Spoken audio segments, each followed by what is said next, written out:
పరిశుద్ధ గ్రంథంలో విశ్వాసపు ఫలాలను గురించి, విశ్వాసము ద్వారా భక్తులు పొందుకున్న వాటి ఫలాలను గురించి మనం చదువుతుంటే చాలా ఆశ్చర్యకరమైన ఫలాలను పొందుకున్నారు. ఏమంటే పాపానికి కూడా ఒక ఫలం ఉంది. పాపానికి ఫలం ఏంటంటే పాపము వలన వచ్చు జీతము మరణము. మరి విశ్వాసానికి కూడా ఫలం ఉంది. విశ్వాసము ద్వారా కూడా మనం పొందుకునే ఒక ఉన్నతమైనది ఉన్నది. అది మనకు అర్థం కావాలి అంటే విశ్వాస ఫలాలు, భక్తులు విశ్వాసం ద్వారా వారు పొందుకున్న ఫలాలను గురించి మనం ఆలోచించాలి. పేతురు గారు రాసిన మొదటి పత్రిక, పేతురు గారు రాసిన మొదటి పత్రిక, పేతురు గారు రాసిన మొదటి పత్రిక మొదటి అధ్యాయము 8-9 వచనాలను దయచేసి చూడండి. మీరాయనను చూడకపోయినను ఆయనను ప్రేమించుచున్నారు. ఇప్పుడు ఆయనను కనులారా చూడకయే విశ్వసించుచు మీ విశ్వాసమునకు ఫలమును అనగా ఆత్మరక్షణను పొందుచు చెప్పనశక్యము కాని మహిమాయుక్తమైన సంతోషము గలవారై ఆనందించుచున్నారు. విశ్వాసపు ఫలాన్ని గురించి మాట్లాడుతున్న మాట, విశ్వాసము కూడా ఒక ఫలాన్ని మన జీవితంలోనికి తీసుకుని వస్తుంది. ఈరోజు ఈ మాట చదువుకుంటున్నాం, కానీ ప్రారంభం నుంచి విశ్వాస వీరులు వారి విశ్వాస జీవితంలో ఉంటున్న ఫలాలను గురించి మనం ఆలోచించగలిగితే ఒక్కొక్కరు విశ్వాసమును బట్టి ఒక ఫలాన్ని పొందుకున్నట్లుగా మనం చూడగలం. హెబ్రీయులకు రాసిన పత్రిక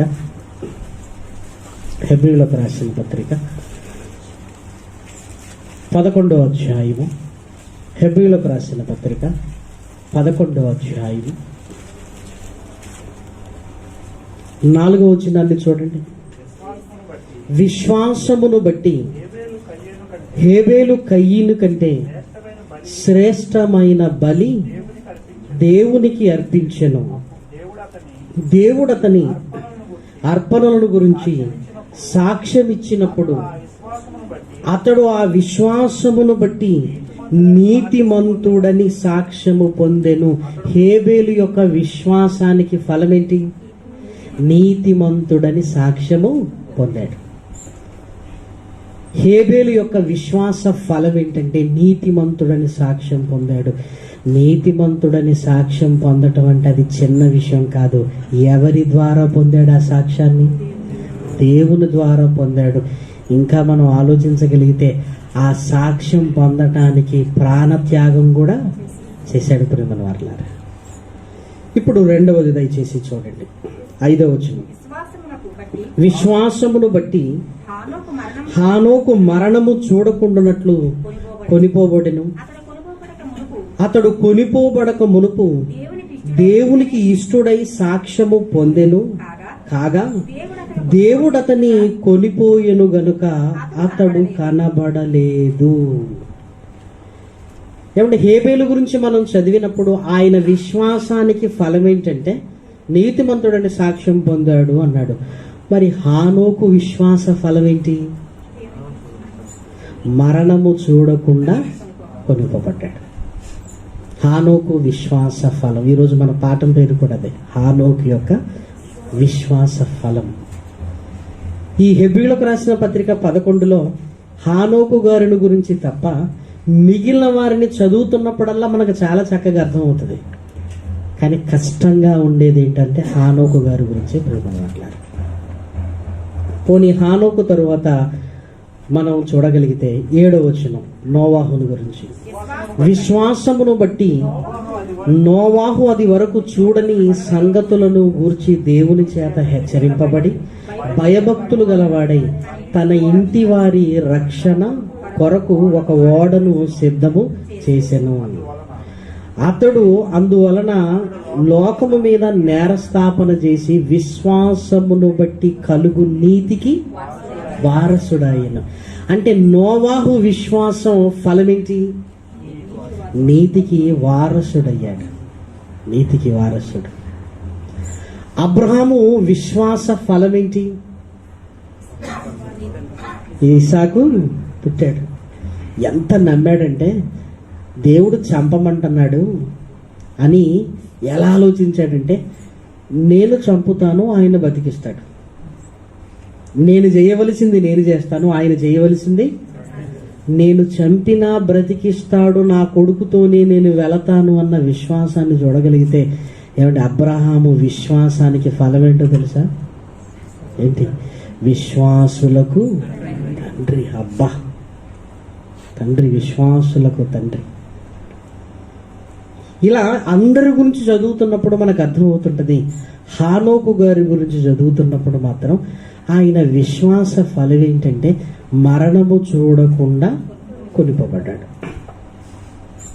మరణము చూడకుండా కొనిపోబడ్డాడంటే నెంబర్ 1, మరణించకుండా వెళ్ళిపోయాడా?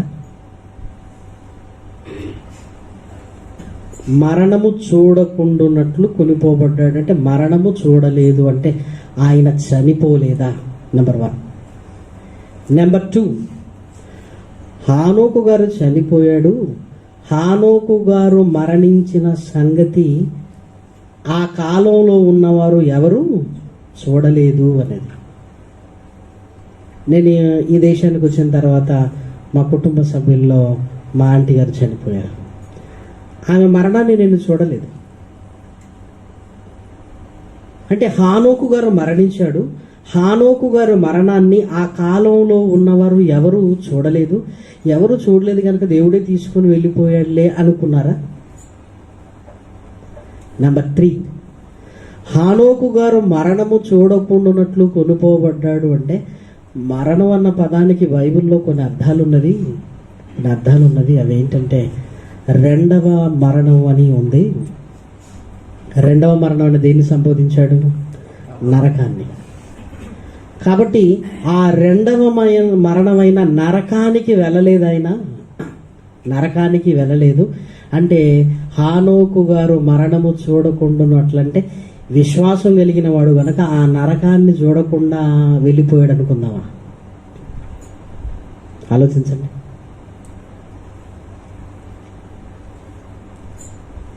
ఇందులో ఏది రైట్ అవ్వచ్చు? అసలు హానోకు గారిని గురించి ఎంత ఆలోచించవలసిన విషయం ఎందుకుంది? మిగతా అందరివి ఈజీగా అర్థమవుతుంటే హానోకు గారి దగ్గర మనం ఆగాలి అన్నాడండి దేవుడు. మనం ఆగి ఆలోచించాలంటే ఆ సందర్భం ఎలా ఉండాలి చెప్పండి? కష్టంగా ఉండాలి. ఒకవేళ సులువుగా ఉందనుకోండి, ఏం చేస్తాం చెప్పండి? చదువుకుంటూ వెళ్ళిపోతాం. కానీ దేవుడు ఎక్కడైతే నిన్ను ఆపాలనుకున్నాడో అక్కడ ఏం చేస్తాడో తెలుసా? కష్టంగా పెడతాడు. మనం వెహికల్లో స్పీడ్గా వెళుతున్నాము. గవర్నమెంట్ వాళ్ళు ఇక్కడ మనల్ని ఆపాలి అన్నారనుకోండి, ఏమేస్తారు? స్పీడ్ బ్రేకర్లు వేస్తారు. స్పీడ్ బ్రేకర్లు వేసాడు, అయినా ఏముంది అంటే ప్రాబ్లం ఎవరికి? ఎంత వేగంగా వచ్చినా అక్కడికి రాగానే ఏం చేయాలి? ఒకవేళ నేను వెళ్ళిపోతానంటే వెళ్ళిపోవచ్చు, కానీ ప్రాబ్లం ఎవరికి?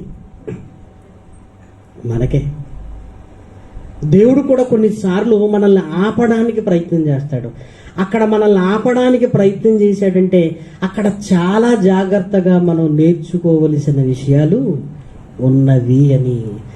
అలాని పోయిన సంవత్సరం, అటుపోయిన సంవత్సరం వీటిని గురించి మనం ఒక ఆలోచన మనకు లేదంటే ఇప్పటి వరకు ఉంది. కానీ ఎప్పుడైతే సర్వసత్యంలోనికి మనం ప్రవేశిస్తామో ఇది రైట్ అనే బలమైన మనస్సాక్షిలో కూడిన ఒక రైట్ అనేది అనిపిస్తుంది. ప్రియమైన వారలారా, కొన్నిసార్లు ఇది అవ్వచ్చులే అనిపిస్తుంది. కొన్నిసార్లు అసలు ఇదే రైట్ అనే ఒక నమ్మకం కలుగుతుంది. ఎప్పుడు కూడా ఆ నమ్మకం బోధ మనల్ని కలిగించాలి. ఇది రైట్ అని నీ మనస్సాక్షి నీతో కూడా మాట్లాడగలిగే స్థితిలో ఉన్నప్పుడు నమ్మాలి. ఎవరో 100 మంది రైట్ అన్నారు, 20 మంది తప్పన్నారు, ఇవన్నీ పక్కన పెట్టేసండి. అసలు నీకేం అర్థమైంది? నీకేం రైట్ అనిపిస్తుంది? నీ మనస్సాక్షి నీతో ఏం మాట్లాడుతుంది అన్న దాంతో డిసైడ్ అవ్వాలి.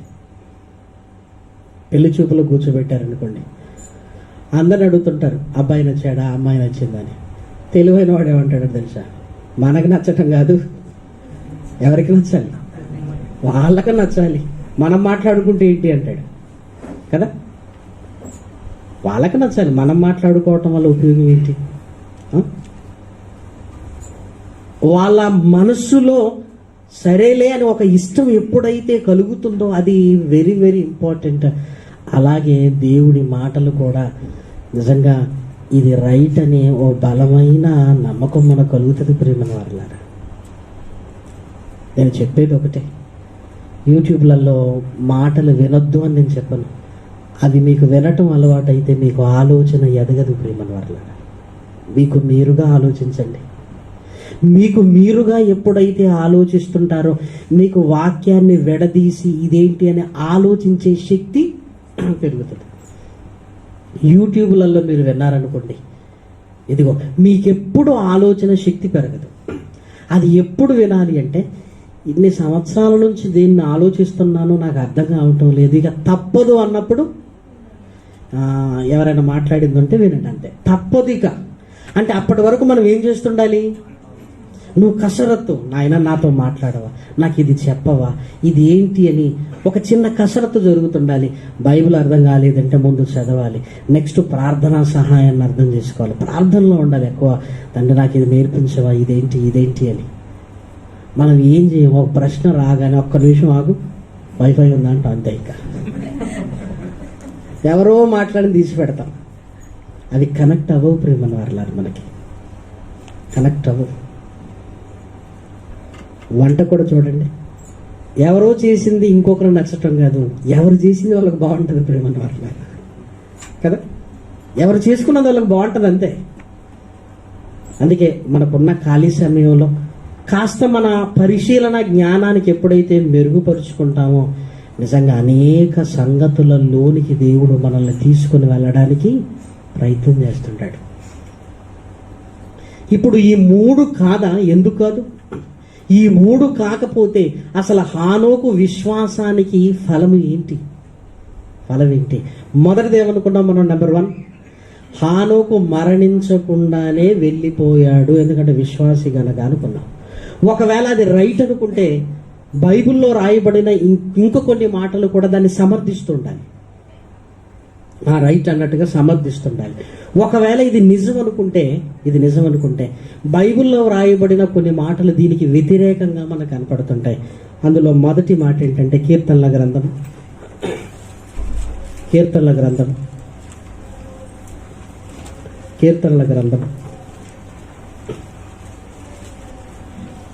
89వ అధ్యాయం. కీర్తనల గ్రంథము 89వ అధ్యాయం 48వ వచనం. మరణమును చూడక బ్రతుకు నరుడు ఎవడు? పాతాళము యొక్క వశము కాకుండా తన్ను తాను తప్పించు కొనగలవాడు ఎవడు? ఇక్కడ మనం బాగా చూడగలిగితే మరణము చూడకుండా బ్రతుకు నరుడు ఎవడు అంటే అందరికీ మరణం ఉంది అని చెప్తున్నాడు. అందరికీ మరణం ఉంది. అసలు మరణము చూడకుండా ఈ లోకంలో నుంచి వెళ్ళిపోయే స్థితి ఎవ్వరికీ లేదు. అలాగే యోబు గ్రంథము 30వ అధ్యాయం, యోబు గ్రంథము 38వ అధ్యాయం 23వ వచనాన్ని చూడండి. యోబు గ్రంథము 30వ అధ్యాయము 23వ వచనం. మరణమునకు సర్వజీవులకు నియమింపబడిన సంకేత సమాజ మందిరమునకు నీవు నన్ను రప్పించెదవని నాకు తెలియదు. మరణం అనేది సర్వజీవులకు నియమింపబడిన సంకేతము. సంకేతం అంటే గుర్తు. ప్రతి జీవికి, మనిషి కానివ్వండి, జంతువు కానివ్వండి, ఏదైనా కానివ్వండి, సర్వజీవులకు నియమింపబడిన సంకేత సమాజ మందిరమునకు నీవు నన్ను రప్పించేదవని నాకు తెలియదు. ఒకవైపు అందరూ మరణించాలి అని బైబిల్ చెబుతున్నప్పుడు హానోకుకు ఇది లేదు అని దేవుడు ఎలా దాన్ని చూపిస్తాడు మనకి? ఇంకా బాగా ఆలోచించగలిగితే మహనీయుడైన యేసుక్రీస్తుతో మనం పోల్చుకోగలిగితే యేసుక్రీస్తు మరణించాడా లేదా? యేసుక్రీస్తే మరణించాడు అంటే యేసుక్రీస్తు కంటే ఎవరు గొప్పవారు లేరు అని మనం అనుకుంటే హానోకు మరణించకుండానే ఎలా వెళ్తాడు? అసాధ్యం. ఇంకా సూటిగా హానోకు గొప్పవాడా యేసుక్రీస్తు గొప్పవాడంటే ఆలోచన లేకుండా చెప్పేది ఏంటి? మనం యేసుక్రీస్తే. ఆయన ప్లేస్లో ఎవరిని పెట్టినా మనం చెప్పేది ఏంటి? యేసుక్రీస్తు. అందులో అనుమానం లేనే లేదు. ఇప్పుడు యేసుక్రీస్తు ఎందుకు గొప్ప, హానోకు ఎందుకు గొప్ప కాదన్నాం అనుకోండి, యేసుక్రీస్తు మరణించి తిరిగి లేచాడు అంటాం. హానోకు దగ్గరికి రాగానే ఒకవేళ మరణించకుండానే వెళ్ళిపోయాడంటే యేసుక్రీస్తు మరణించి తిరిగి లేచాడు, కానీ ఈయన మరణించకుండానే వెళ్ళిపోయాడంటే ఎంత గొప్పవాడు అన్నట్టున్నది. ప్రతి వాని మోకాలు యేసుక్రీస్తు నామమున వంగాలి. ప్రవక్తలలో సంపూర్ణత ఎవరిలో కనబడుతుందంటే యేసుక్రీస్తులో కనబడుతుంది. ఒక్క మాటలో చెప్పాలంటే యేసుక్రీస్తు నన్ను చూడండి మీకు దేవుడు కనపడతాడంటున్నాడంటే ఆయన బ్రతుకు సామాన్యమైనది కాదు. ఇంకా మనం చూడగలిగితే హెబ్రీయులకు రాసిన పత్రిక 9వ అధ్యాయం 27వ వచనం. మనుషులు ఒక్కసారే మృతి పొందవలెనని నియమింపబడెను. 9వ అధ్యాయము 27వ వచనం. మనుషులు ఒక్కసారే మృతి పొందవలెనని నియమింపబడెను అంటే మనం చావాలని దేవుడు ఏం చేశాడు? నియమించేశాడు. ఒకవేళ ఆ నియమంలో నీ భక్తిని బట్టి, దేవుడికి నీ వలన కలిగే అవసరతను బట్టి ఆయుష్ను పొడిగిస్తాడేమో కానీ నీకు మరణాన్ని తీసేస్తాననేది ఏమీ లేదు. నియమింపబడిన. మనం కూడా చాలాసార్లు చదువుకుంటాం ఏమని? ఇదిగో నియమింపబడిన దినములలో ఒక్కటైనను కాకమునిపైన ఆ దినములన్నీ అంటే జననాన్ని మరణాన్ని మనం తల్లి గర్భంలో ఉన్నప్పుడే దేవుడు రాశాడు అంటే హానోకు మరణించలేదు అనేది నమ్మశక్యంగా లేదు. అది మరి ఈ రెఫరెన్స్ అన్ని చూస్తున్నప్పుడు అదేంటి అలా? అయినా విశ్వాసానికి ఫలం ఒకవేళ మరణించకుండానే వెళ్ళిపోవటం అనుకుంటే మరి అందరూ విశ్వాసులు, వాళ్ళు ఎందుకు చనిపోయారు? అదే ఫలం అనుకుంటే. కాబట్టి ఈ మొదటి ఆలోచన అది సరి అయిందిగా మనకు అనిపించటం లేదు. రెండవ ఆలోచన ఏంటి? నరకానికి వెళ్ళలేదు, నరకాన్ని రెండవ మరణం అన్నాడు కదా అని ప్రకటన గ్రంథము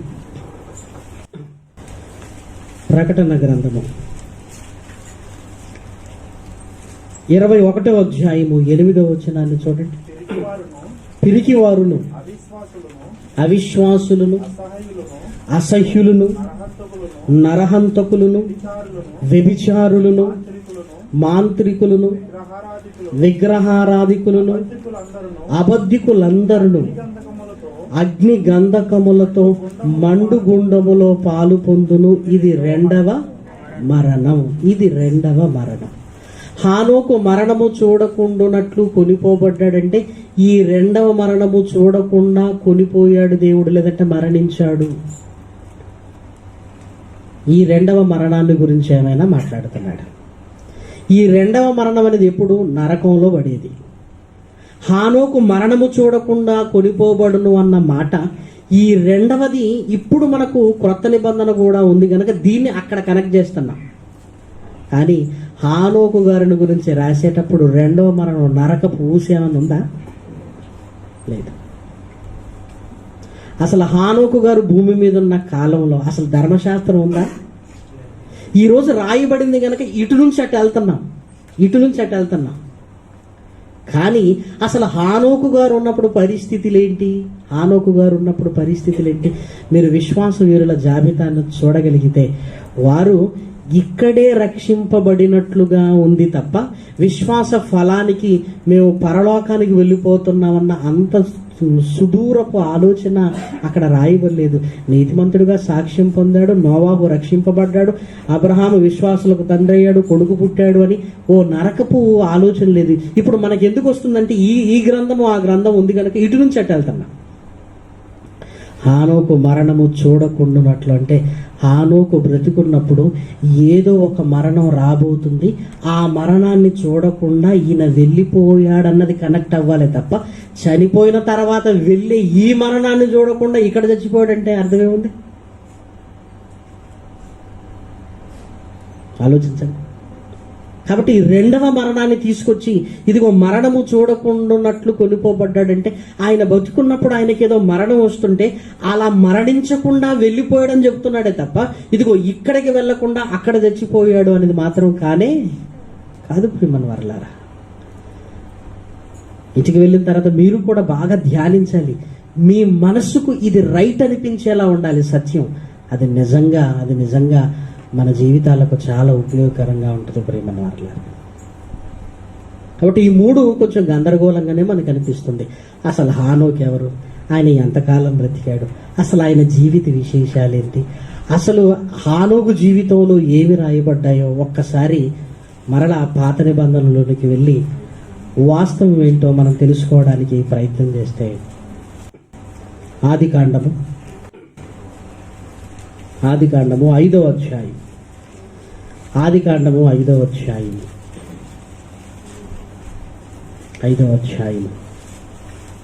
21వ వచనాన్ని చూడండి. హానోకు 65 ఏండ్లు బ్రతికి మెతూషెలను కనెను.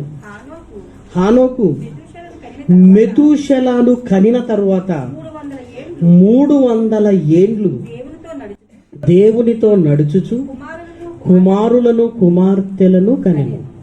హానోకు దినములన్నీ 365 ఏండ్లు హానోకు దేవునితో కూడా నడిచిన తర్వాత దేవుడు అతనిని తీసుకొని పోయెను గనుక అతడు లేకపోయెను. ఇదే ఈ 3 వచనాలే హానోకు గురించి ఇక్కడ రాయబడ్డాయి.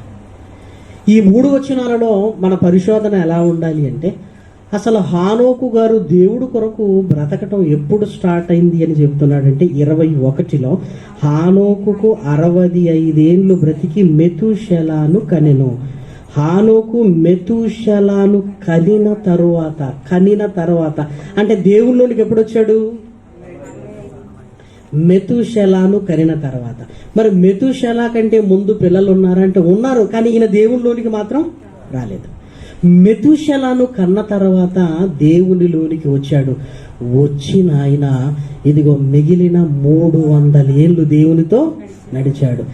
మెతూషెల పుట్టగానే ఎందుకు మారాడు అంటే ప్రతి మనిషి జీవితంలో ఒక టర్నింగ్ పాయింట్ ఉంటుంది. ప్రతి మనిషి జీవితంలో ఏమంటే అదే నా జీవితంలో నన్ను మార్చింది అని చెప్పుకునే ప్రతి మనిషి జీవితం ఒక టర్నింగ్ పాయింట్ ఉంటుంది. అది పెళ్లి కావచ్చు, అది మనకు గర్భఫలాన్ని దేవుడు ఇవ్వచ్చు, అది ప్రమాదం కావచ్చు. అన్నింటిని ఈజీగా తీసుకోకండి ప్రియమైన వారలారా. నువ్వు ఈజీగా తీసుకున్నావంటే నువ్వు మారవు. కొంచెం సీరియస్గా తీసుకో. ఇక్కడ నుంచి నా జీవితం మారాలి, సీరియస్గా తీసుకో. మెతూషెల పుట్టిన తర్వాత హానోకుకు ఒక సీరియస్నెస్ వచ్చింది. మెతూషెల పుట్టగానే ఎందుకు వచ్చింది అని ఆలోచించి మెతూషెల దగ్గర మనం ఆగితే మెతూషెల అనగానే మనకు ఏం గుర్తొస్తుంది చెప్పండి? బైబిల్లో ఎక్కువ సంవత్సరాలు బ్రతికిన వ్యక్తి, ఇంచుమించు 969 సంవత్సరాలు. ఏమంటే ఇంచుమించు 969 సంవత్సరాలు అంటే అది సామాన్యమైన విషయమా? అంటే మెతూషెల పుట్టిన తర్వాత ఏదో జరిగింది. అసలు ఏం జరిగి ఉండొచ్చు అని మనం ఆలోచించగలిగితే అసలు మెతూషెల అన్న పేరుకు అర్థం ఏంటో తెలుసా? మెతూషెల అన్న పేరుకి అర్థం ఏంటంటే అతడు చనిపోయిన తరువాత. బైబిల్లో మీరు ఎక్కడ చూడండి పేరుకు ఖచ్చితంగా ఆ సిచ్యువేషన్కు సంబంధించిన అర్థం ఉంటుంది. పేరుకు ఆ సిచ్యువేషన్కి సంబంధించిన అర్థం ఉంటుంది ప్రియమైన వారలారా. దేవుడు ఎక్కడ పేర్లు పెట్టినా కూడా అర్థం ఉంటుంది ఆ పేరుకి.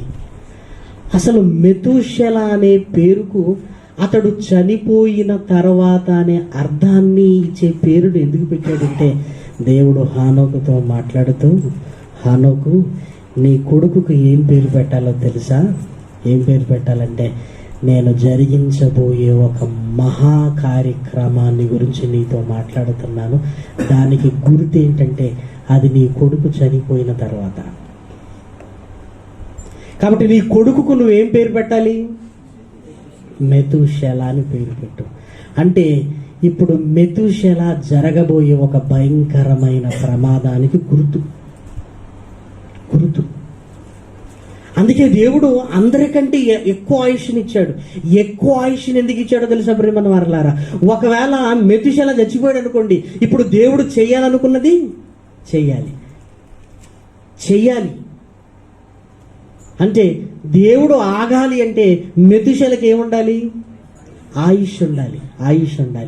అందుకే చూడండి, మెతూషెల పుట్టగానే ఏదో హానోకుకు అర్థమైపోయి ఇక లాభం లేదు అని 300 ఏళ్ళు బతికాడు. కుడికి కానీ ఎడమ కానీ తొలగకుండా. అంటే దేవుడు హానోకుతో ఏదో చెప్పాడు ప్రేమని వారలారా, ఏదో చెప్పాడు.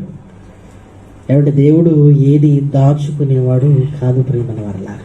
కీర్తనల గ్రంథంలో రాయబడిన ఒక మంచి మాట చూడండి. కీర్తనల గ్రంథం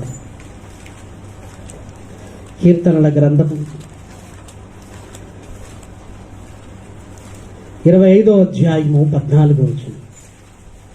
కీర్తనల గ్రంథం 25వ అధ్యాయము 14వ వచనం. యెహోవా మర్మము ఆయన యందు భయభక్తులు గల వారికి తెలిసి ఉన్నది. మీరు నమ్మగలరా ఈ మాట? నువ్వు భక్తిగా ఉంటే జరగబోతుంది కూడా నీకు సూచనగా అర్థమైపోద్ది. దాన్ని 6th సెన్స్ 7th సెన్స్ అంటుంటాం కానీ అది ఏమీ లేదు. దేవుడు చూపిస్తాడు.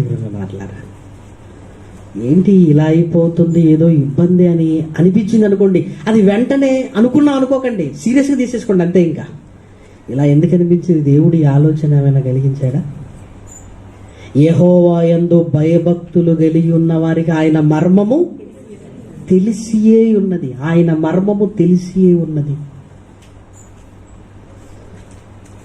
అబ్రహాము భయభక్తులు కలిగిన వాడు. సొదొమ గొమొర్రా నాశనం ఆయనకు తెలుసా తెలియదా?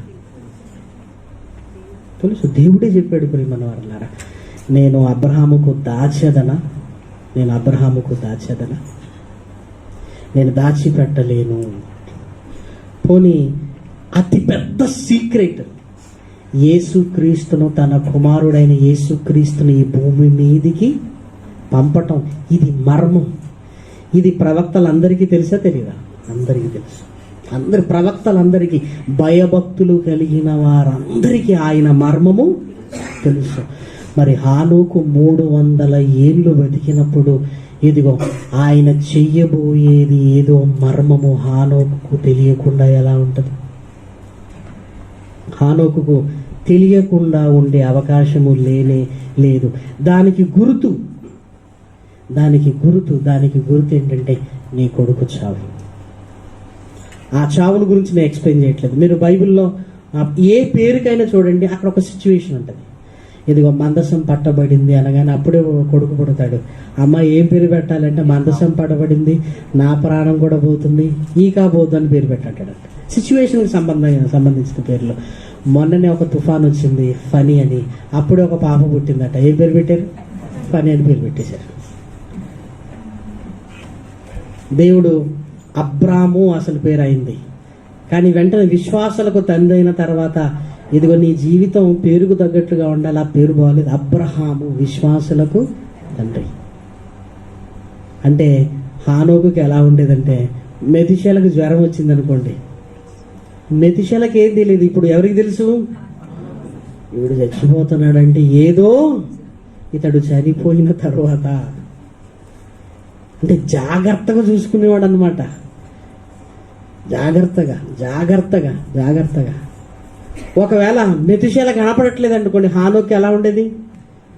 అమ్మో, కొంప తీసేమన్నా అయిందా ఏంటి? అమ్మో, దేవుడు చెప్పింది నెరవేరుతుందా ఏంటి? అందుకే కొన్నిసార్లు దేవుడు సూచనలు మన ఇంట్లోనే పెడతాడు ప్రియమైన వారిలా. ఇంట్లో ఎందుకు పెడతాడు చెప్పండి? లేవగానే చూస్తాం. ఇంట్లో పెట్టే గ్రహించలేదనుకోండి, నాలాగా ఒంట్లో పెడతాడు. ఇది చూసుకొని రోజా అని ఉంటుందా?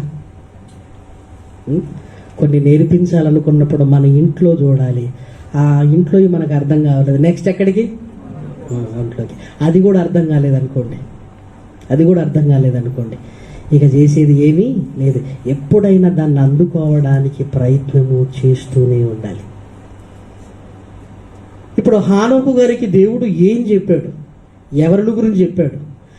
ఏది మెతుషెల చనిపోయిన తర్వాత జరగనుంది అని హానోకు గురించి ఇంకెక్కడైనా పరిశుద్ధ గ్రంథంలో రాయబడిందంటే ఒక్క మాట రాయబడింది, యూదా పత్రికలో. ఆ మాట కూడా చూద్దాం. యూదా పత్రిక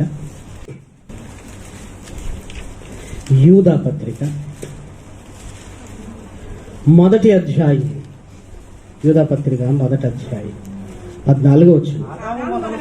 ఆదాము మొదలుకొని 7వ వాడైన హానోకు కూడా వీరిని గూర్చి ప్రవచించి ఇట్లా నేను ఇదిగో అందరికి నీ తీర్పు తీర్చుటకును వారిలో భక్తిహీనులందరూ భక్తిహీనముగా చేసిన వారి భక్తిహీన క్రియలన్నింటిని గూర్చి భక్తిహీనులైన పాపులు తనకు విరోధముగా చెప్పిన కఠినమైన మాటలన్నింటిని గూర్చి వారిని ఒప్పించుటకు ప్రభువు తన వేవేల పరిశుద్ధుల పరివారముతో వచ్చెను. ఇదిగో భక్తిహీనుల గురించి హానోకు గారు కూడా ప్రవచించాడు. హానోకు వారు 7వ వారు. ఆదాము మొదలుకొని హానోకు వరకు హానోకు కూడా ప్రవచించాడు. అంటే దేవుడు చెప్పింది హానోకు కూడా చెప్పాడు. హానోకు గారికి దేవుడు ఏం చెప్పాడంటే, నాయన నేను భక్తిహీనులకు తీర్పు తీర్చబోతున్నాను. దానికి గుర్తేంటో తెలుసా? నీ కొడుకు మెతుషెల. నువ్వెలా అయితే సర్దుకుని చక్కగా బతుకుతున్నావో అందరూ అలా బ్రతకాలి. అందరూ బ్రతకకపోతే ఇదిగో భక్తిహీనులకు నేను తీర్పు తీర్చేస్తాను. అది తొలినాళ్ళు. ఆదాము కూడా ఇదిగో బయటకు వచ్చిన తర్వాత ఏం చెప్పాడో తెలుసా? ఇదిగో దేవుడు దేనినైనా సహిస్తాడేమో కానీ ఆయన మాటకు వ్యతిరేకంగా ఉంటే మాత్రము సహించడు. ఇదిగో నన్ను చూడండి, ఆ ఏదెనులో ఉండవలసిన నేను బయటకు వచ్చాను. ఇదిగో దేవుడు భక్తిహీనతను సహించడు అని ఆదాము కూడా చెప్పాడు. ప్రియమైన వారలారా, ఆదామేమో పళ్ళు తిన్నాడు, అయిపోయింది అనుకుంటాం కానీ బయటకు వచ్చిన తర్వాత తన అనుభవాలను మాట్లాడకుండా ఉండగలడా? ఇదిగో నేను తప్పు చేశాను, దేవుడు భక్తిహీనతను అస్సలు మెచ్చడు అని ప్రవచించాడు. హానోకు గారు కూడా బ్రతుకుతున్న ఆ కాలంలో పాపం పెరుగుతుంది. ఆదిలోనే దీన్ని అంతమొందించకపోతే ఇది ప్రమాదకరంగా మారిపోతుందని హానోకును పిలిచాడు. ఇదిగో ఈ భక్తిహీనులకు నేను తీర్పు తీర్చబోతున్నాను. అది ఎప్పుడు జరుగుతుందంటే నీ కుమారుడు చనిపోయిన తర్వాత. జాగ్రత్తగా ఉండు అన్నాడు. అంతే. ఆ రోజు నుంచి భక్తి కలిగి 300 ఏండ్లు దేవునితో కూడా నడిచాడంటే ఎంత భక్తి ప్రియమైన వారలారా, ఎంత భక్తి. ఇప్పుడు మరలా మనం ఆలోచిస్తే ఇదిగో సొదొమ గొమొర్రా నాశనాన్ని గురించి అబ్రహాముకు దేవుడు చెప్పాడు. అలాగైతే హానోకు గారి తదనంతరం ప్రపంచం మీదకి వచ్చిన భయంకరమైన విపత్తు ఏమై ఉండాలి? జల ప్రళయం. ఇప్పుడు జల ప్రళయంలో నోవాహు గారితో దేవుడు మాట్లాడాడు అని మనం అనుకుంటున్నాం. నోవాహు గారిని కాపాడాడు. మరి ఇది ఎవరితో చెప్పి ఉండాలి? మీకు ఇంకా అర్థం కావాలంటే లోతును కాపాడాడు. చెప్పింది ఎవరితో? అబ్రహాముతో. ఇక్కడ నోవాహును కాపాడాడు. మరి చెప్పింది ఎవరితో? హానోకుతో చెప్పాడు. హానోకు, ఇదిగో భక్తిహీనులకు నేను తీర్పు తీర్చబోతున్నాను. ప్రభువా, ఎలా అంటే అరారాతు పర్వతాలు మునిగిపోయన్ని నీళ్ళు వస్తాయి. ప్రచండమైన వర్షం, 40 దినములు 40 రాత్రులు. ఎప్పుడు వస్తుంది ప్రభు అంటే ఇదిగో అప్పుడప్పుడే కాలాన్ని గురించి గణించే స్థితి లేని ఆ రోజుల్లో నీ కొడుకునే నీకు సాదృశ్యంగా పెడుతున్నాను. అతడు చనిపోయిన తరువాత వెంటనే హానోకు అలర్ట్ అయిపోయాడు. అమ్మో, ఇంత పెద్ద భయంకరమైనది రానుంది, నా విశ్వాసాన్ని నేను కోల్పోతే ఇంకేమైనా ఉందా? అందుకే వెంటనే మీరు చూడండి, నోవాహు కాలం వచ్చింది. నోవాహు కాలం రాగానే దేవుడు నోవాహుతో మాట్లాడుతున్నాడు. మరి హానోకుతో మాట్లాడొచ్చు కదా అని మీరు అనుకోవచ్చు. అప్పటి వరకు హానోకు బ్రతికి లేడు. అప్పటి వరకు హానోకు గారు బ్రతికి లేడు. అప్పటి వరకు హానోకు ఎందుకు బ్రతికి లేడు అంటే, నాయనా 300 ఏళ్ళు బ్రతికిన నీ విశ్వాసాన్ని చూశాను. ఇదిగో నీ విశ్వాసాన్ని బట్టి నీకు ఇచ్చే ఫలం ఏంటో తెలుసా? ఆ జలప్రలేపు మరణాలు, ఆ పరిస్థితులు నువ్వు చూడకుండా నిన్ను తీసుకుంటున్నా. అప్పుడప్పుడు పెద్దవాళ్ళు కూడా, దేవా ఇదిగో పెద్దోడు ఇలా చేస్తున్నాడు, చిన్నోడు ఇలా చేస్తున్నాడు, వీళ్ళు చేసేటివి చూడకుండా నన్ను తీసుకెళ్ళిపో అని పెద్దవాళ్ళు అడుగుతుంటారు. నన్ను తీసుకెళ్ళిపో, నన్ను బతికించింది ఇది చూడ్డానికా? అది చూస్తే ఎంత తలడిల్లిపోతున్నారో ఆలోచించండి. ఆ జలప్రలయపు భయంకరమైన పరిస్థితులను ఇదిగో హానోకును ఎంటర్ చేయనీయకుండా ఏం చేస్తున్నాడంటే, విశ్వాసమును బట్టి హానోకు మరణము చూడకుండానట్లు కొనిపోబడెను. ఏ మరణము? ఆ జలప్రలయపు మరణాలను, ఆ కష్టాలను, ఆ కన్నీళ్లను. అలాని హానోకు వెళ్ళిపోయాడు, నోవాహు హాయిగా ఉన్నాడని చెప్పగలవా? భయంతో ఉన్నాడండి నోవాహు. భయం. ఫ్లైట్లో కూర్చున్నప్పుడు మళ్ళీ సీట్ బెల్ట్ పెట్టుకోండి అంటారు, అప్పుడు స్టార్ట్ అవుతుందండి. ముందు సీట్ బెల్ట్ పెట్టుకోమన్నప్పుడు ఏముండదు, వీళ్ళకి ఏ పని లేదు అని పెట్టుకుంటాం.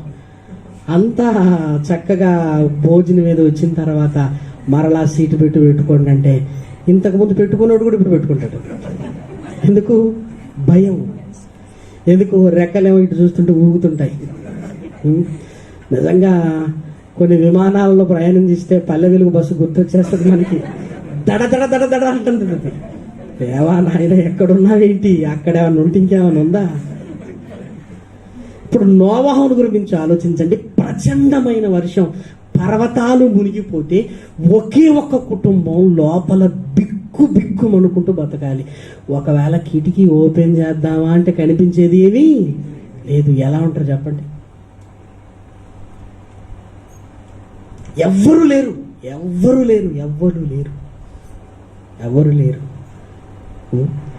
టైటానిక్ ఓడైనా మునిగిపోయింది కానీ ఈ ఓడ మునిగిపోలేదు.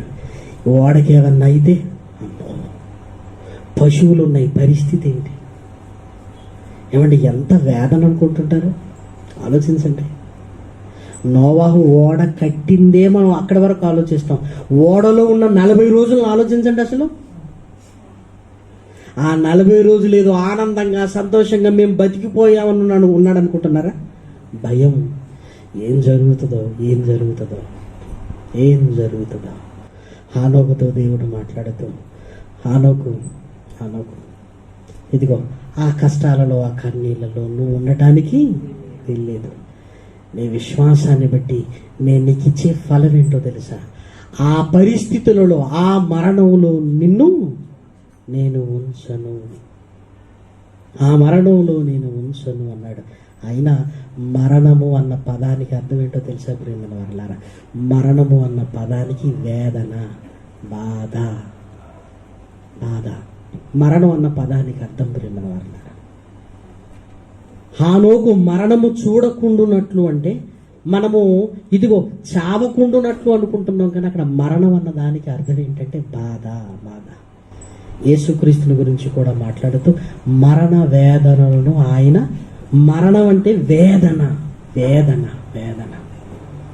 కాబట్టి హానోకు విశ్వాసాన్ని చూస్తూ, ఇదిగో నీవు మరణము చూడకుండాను అట్లంటే ఆ జలప్రలయం, ఆ బాధలు ఇవన్నీ అనుభవించకుండా నేను నిన్ను ముందుగానే తీసుకుని వెళుతున్నాను. ఎందుకు అంత ముందుగా తీసుకుని వెళుతున్నానంటే హానోకుకు విశ్వాసానికి ఉన్న ఫలము ప్రియమైన దేవుని పిల్లలారా. అందుకే మరణం అన్న పదానికి పరిశుద్ధ గ్రంథంలో ఎన్నోసార్లు మీరు చూసిన ఇది రెండవ మరణం అని నరకం అన్నాడు. మరణం అంటే చావటం అనే మీనింగ్ మనకు అర్థమైతే నరకంలో చావుందా? లేదు. మరి ఇది రెండవ మరణం అన్నాడంటే అర్థం ఏంటి? బాధ, వేదన అని. హానోకు మరణము చూడకుండానట్లుగా కొనిపోబడ్డానంటే ఆ రానున్న జల ప్రళయము, ఆ చావులు, ఆ ఓడలో ఇదిగో బాధ, వేదన, ఈ పరిస్థితులన్నీ నువ్వు చూడవు నాయన. నేను నీకు ఇచ్చే విశ్వాసపు ఫలం ఏంటో తెలుసా? ఇదిగో ఆ మరణపు చావులు, ఆ వేదనను అనుభవించకుండానే నేను నిన్ను తీసుకొని వెళ్ళిపోతున్నాను అన్నాడు. మనం మాట్లాడాలి. ఇది సందర్భానికి తగినది, సందర్భానికి తగినది. ఇప్పుడు సీక్వెన్స్ మీరు ఆలోచించండి. కయీను, హేబేలు, హానోకు, జలప్రలయం. ఆ 5వ వచనం మీరు చూడగానే వెంటనే జలప్రలయం. అంటే ఇప్పుడు మరణము చూడకుండా ఉన్నట్లుగా కొనిపోబడ్డాడంటే అప్పుడు వచ్చిన మరణం ఏంటి? 5వ వచనంలో జలప్రలయం. ఓహో, ఈ మరణము చూడకుండా హానోకు కొనిపోబడ్డాడు అని ఈజీగా ఆ సందర్భాన్ని చదివితే మనకు అర్థమవుతుంది. ఆ మొక్కని తీసుకెళ్ళి ఎక్కడికో వెళ్ళి ఆలోచించడం కంటే అసలు ఈ సందర్భంలో దేవుడు ఏం మాట్లాడుతున్నాడు అంటే ప్రారంభం నుంచి మాట్లాడుతున్నాడు. 5వ అధ్యాయం రాగానే నోవాహు జలప్రలయం అంటే హానోకును ఈ మరణము చూడకుండానట్లుగా, ఈ బాధలు అనుభవించకుండా, ఈ కష్టాన్ని హానోకు అనుభవించకుండా తీసుకుని వెళ్ళిపోయాడు అని మనకు అర్థమవుతుంటుంది ప్రేమల వాళ్ళ. అంటే హానోకు విశ్వాసం ఎంత గొప్పది అంటే హానోకు విశ్వాస ఫలం ఆ వేదనలో దేవుడు ఉంచకుండా తీసుకుని వెళ్ళిపోయాడు మన. అందుకే అప్పుడప్పుడు కూడా మనకు కూడా తీరని రోగాలు వచ్చినప్పుడు మనం కూడా ఏమంటాం తెలుసా? నాయన ఇదిగో నేను అలా మరణించొద్దు నాయన, ఆ మరణం మాత్రం నేను చూడొద్దు. కొన్ని మరణాలు జరుగుతుంటాయి. కిడ్నీని ఫెయిల్ అయితే డయాలసిస్ అని తీసుకుని వెళతారు. రక్తాన్ని మొత్తం తీస్తారు, మరలా రక్తాన్ని ఎక్కిస్తారు. రక్తం అంతా తీసినప్పుడు శవంలా పడి ఉండాలి. మరలా రక్తాన్ని ఎక్కిస్తున్నప్పుడు పెయిన్. ఇదంతా జరగటానికి ఇంచుమించు 3 గంటల నుంచి 5 గంటలు, 3 గంటల నుంచి 5 గంటల వరకు శవంలా పడి ఉండాలి. ఏంటి బాధ? దేవా, ఈ మరణము చూడకుండా నన్ను తీసుకొని పో, ఈ మరణము చూడకుండా నన్ను తీసుకొని పో. ఏంటి ఆ బాధ కదా?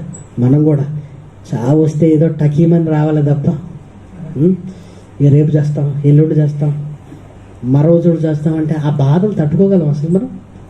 అప్పుడు మనం అడిగేది ఏంటో తెలుసా? నాయన నన్ను తీసుకుని వెళ్ళిపో, అలాంటి మరణాన్ని మాత్రం నేను చూడొద్దు. తొలినాళ్లలో విశ్వాసమును బట్టి ఇదిగో ఆ భయంకరమైన ఆ వేదనలో నుంచి హానోకు గారిని తీసుకుని వెళ్ళాడు. కానీ మహనీయుడైన యేసు క్రీస్తుకు మాత్రం అవకాశము లేదు. ఆయన సిలువలో భయంకరమైన బాధలు అనుభవించాడు. భయంకరమైన బాధలు అనుభవించాడు. ఎందుకు?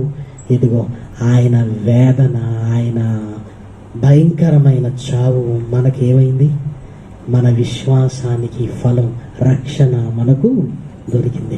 మరి ఈరోజు కూడా మనం విశ్వాసము కలిగి ఉంటున్నాం. కానీ ఈరోజు మన విశ్వాసానికి ఫలము ఏంటి అని ఆలోచించగలిగితే ప్రియమైన వారలారా, రక్షణలోనికి వచ్చాం. రక్షణలోనికి వచ్చామంటే దాని అర్థం ఏంటంటే పరలోకానికి వెళ్ళగలిగే స్థితి.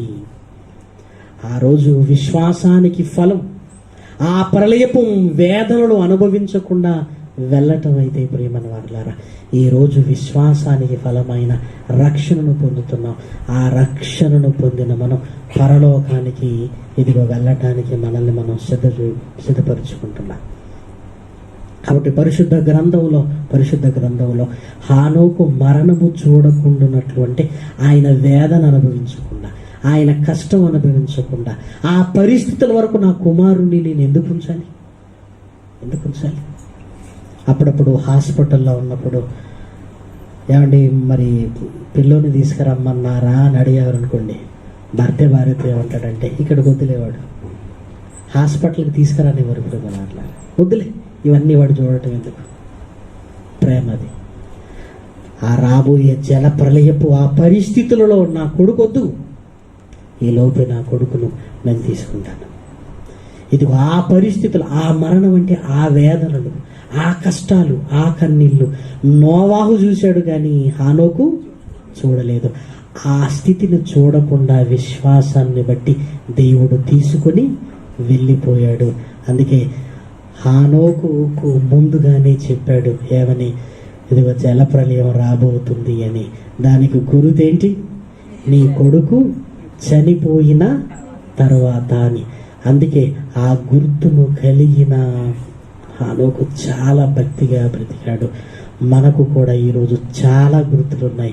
యేసుక్రీస్తు రెండవసారి వస్తాడనడానికి ఒకటే ఉన్నాయా? బోలెడన్ని ఉన్నాయి ప్రేమ వారిలా. సమాజంలో కనపడుతున్నాయి, ఇంట్లో కూడా కనపడుతున్నాయి. ఇంట్లో గుర్తులేంటి? ఒక కుటుంబం వారే వారికి శత్రువులు అవుతారు. ఇంకేం కావాలి? ప్రేమ అనురాగాలని చెప్పుకోవడానికి బాగుంటాయి, పరిస్థితి వస్తే ఎవరి దారి వాళ్ళది. యేసుక్రీస్తునే కష్టం రాగానే వదిలేశారంటే మనల్ని అంటి పెట్టుకుంటారనుకుంటే మనం పిచ్చోళ్ళమా మంచోళ్ళమా? మన కుటుంబంలోనే గుర్తులు, మన కుటుంబంలో గుర్తులు. నువ్వు దేవుని కోసం బ్రతుకుతున్నప్పుడు నీ కుటుంబమే నీకు ఎదురు తిరిగే స్థితి, ఇదేం గుర్తు? యేసుక్రీస్తు రెండవ రాకడ గుర్తు కాదా? ఇన్ని గుర్తులు కనపడుతున్నాయి. ఇన్ని గుర్తులు కనపడుతున్నప్పుడు ఒక హానోకు వలె సరిదిద్దుకుని మన జీవితకాలం అంతా 60-70, ఆయన 300 ఏళ్ళు బతికినప్పుడు 60-70 సంవత్సరాలు బ్రతకలేకపోతున్నామంటే ఎంతగా జారిపోతున్నాం ఒక్కసారి ఆలోచించండి. ఈరోజు విశ్వాస ఫలము రక్షణ. ఆ రక్షణ మనకు పరలోకాన్ని ఇవ్వగలగాలి ప్రియమైన వారలారా.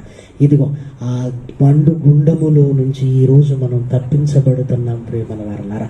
హానోకు జల ప్రళయము నుంచి, ఆ వేదన నుంచి తప్పించబడితే ఈరోజు ఒక మండు గుండములో నుంచి మనం తప్పించబడుతున్నాం.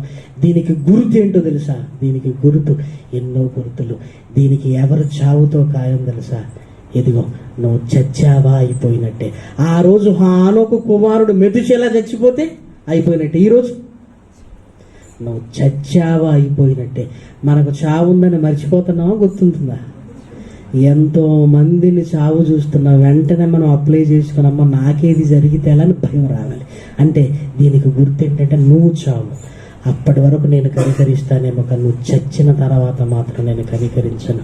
ఇప్పుడే విశ్వాసము కలిగి ఉంటే ఇదిగో మరణము చూడకుండా, అనగా ఈరోజు ఏంటి, ఆ రెండవ మరణాన్ని చూడకుండా నా దగ్గరికి నిన్ను తీసుకుని వెళతాను. ఆ వేదన చూడకుండా, ఆ వేదన. హానోకు జల ప్రళయానికే భయపడితే నరకానికి భయపడకపోతే ఎలా ప్రియమైన వారలారా? నరకానికే మనం భయం కలగట్లేదంటే అంతకంటే పెద్దది ఇంకొకటి లేదు నిన్ను భయపెట్టడానికి. అంతకంటే ఇంకొకటి పెద్దది ఏదో చెప్పి మనల్ని భయపడటానికి ఇంకేమీ లేదు. నరకానికి భయపడనోడిక దేనికి భయపడడు ప్రియమైన వారలారా. మనం భయపడదాం. ప్రమాదాలు జరుగుతున్నాయి, రోగాలు వస్తున్నాయి, తుఫాన్లు అంటున్నారు, ఉగ్రవాదులు అంటున్నారు, ఎన్ని భయపడదాం ప్రియమైన వారలారా. అది మనం చావక మునిపే జరిగిపోవాలి. మనం చచ్చామా అయిపోయినట్టే ప్రియమైన వారలారా. కాబట్టి మన విశ్వాసానికి ఫలం పరలోకాన్ని పొందుకొనగలిగే మంచి స్థితి మనకు ఉండాలి అని దేవుని ప్రేమను బట్టి మిమ్మల్ని అందరినీ కోరుకుంటూ, ఏమంటే ఇది తప్ప రైటా డిస్కషన్లు కాదు, దీంట్లో బుద్ధి ఉన్నది. ఆ బుద్ధిని నేర్చుకున్నాం. బుద్ధి నేర్చుకున్న తర్వాత ఇవన్నీ చాలా చాలా చిన్నది. మనం ఏం చేస్తామంటే ఒకవైపు భయం కలుగుతుంటే ఇది తప్ప ఇది రైటా, ఎవరిని అడుగుదాం, వీళ్ళని అడుగుదామా, వాళ్ళని అడుగుదాం, బుద్ధి రాదు. అదొద్దు. భయపడదాం వాక్యానికి, నరకానికి భయపడదాం. దేవుడు కూడా మనకు ముందుగా చెప్పాడు, ఇదిగో నరకం ఉంది అని. అది ఎవరికి ఒకరికి కాదు, అందరికీ చెప్పాడు. కాబట్టి భయపడుతూ మన జీవితాలను సరిదిద్దుకోవాలని దేవుని ప్రేమను బట్టి మిమ్మల్ని అందరినీ కోరుకుంటూ ఈ మాటలు నేను ముగిస్తున్నాను. ప్రార్థన చేసుకున్నాను. మహాగణుడు అయిన మా కన్న తండ్రి, మీకు వందనములు. పరిస్థితుల ప్రభావం నాయన మా మీద పడకుండా, నీ కుమారుడైన యేసుక్రీస్తు రాకకు గుర్తులు మా కళ్ళ ముందు కనబడుతుండగా మేము చచ్చిపోతే ఏమైపోతామన్న భయం నాయన, ఈ సిరి సంపదలు, ఈ ఆస్తులు, ఈ ధనం నాయన ఎందుకు పనికి రానిదిగా మారిపోతుందని గ్రహించి విశ్వాసమును, ప్రేమను నాయన, భక్తిని, నీతిని కలిగి ఉండగలిగే భాగ్యాన్ని అనుగ్రహించండి. కృపా కనికరము గల తండ్రి, ఈ మాటలన్నీ మీ పిల్లల హృదయాలలో నాయన ఫలింపచేయమని కోరుతూ, అది మా విశ్వాసానికి తగిన ఫలమును, రక్షణను నాయన, ఉన్నతమైన నీ పరలోకాన్ని పొందుకొనగలిగే భాగ్యాన్ని అనుగ్రహించమని బ్రతిమలాడుతూ ప్రాధేయపడుతూ సంఘపు ప్రార్థనను విని నాయన నీ కుమారుని క్షేమంగా మా మధ్యకు నడిపించినందుకు నిన్ను స్తుతిస్తూ, నిన్ను గణపరుస్తూ తండ్రి, బలమైన ఆలోచనలతో నాయన ఇక నుంచి ముందుకు వెళ్ళగలిగే భాగ్యాన్ని ఇవ్వమని కోరుతూ నీ ఆత్మ సహాయాన్ని అనుగ్రహించమని బ్రతిమలాడుతూ ప్రాధేయపడుతూ అలైన్లోను, సోనాపూర్లోను, షార్జాలోను, దుబాయ్లోను, అబుదాబిలోను జరుగుతున్న ఈ సేవనంతటినీ దీవించిన ఆయన నీవే ఘనత, మహిమ, ప్రభావములు పొందుకున్నామని కోరుకుంటూ క్రీస్తు నామమున ప్రార్థన అడిగి వేడుకొనుచున్నాము తండ్రి. ఆమేన్.